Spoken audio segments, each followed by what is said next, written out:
आणि हे कलाकार देखील मान्य करतील की गाणं आधी लिहायचं आणि त्यानंतर त्याला संगीत द्यायचं ही योग्य पद्धत आहे.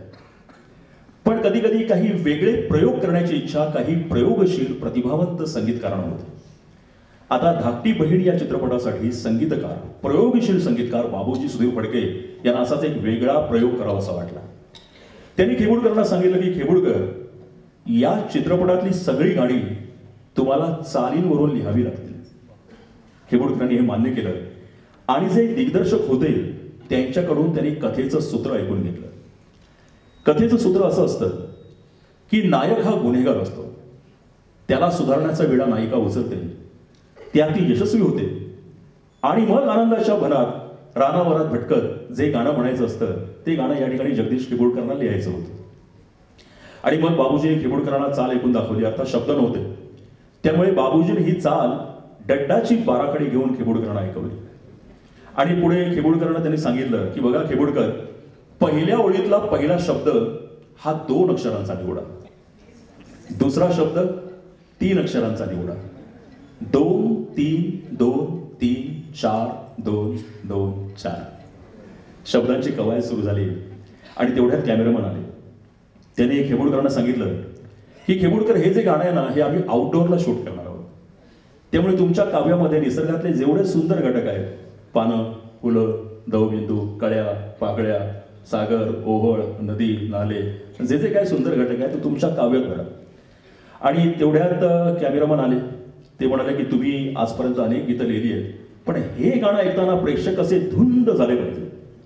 तो धुंद शब्द खेबुडकरांच्या कानी बसला आणि त्यानंतर ज्यांनी ती किमया केली आहे, तीच किमया, तेच गाणं यानंतर कार्यक्रमात सादर होते. चित्रपट धाकटी बहीण.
चिरंजीव हो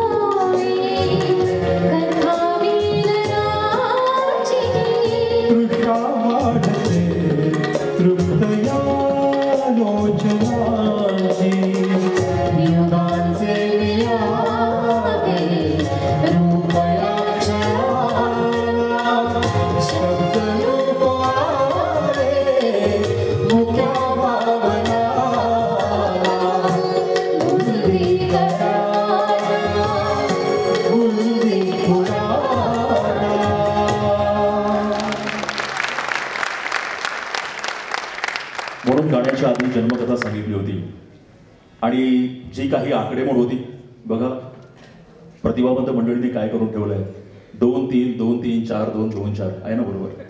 धुंदी कळ्याना धुंदी फुलाना शब्द रूप आले मुक्या भावनाना.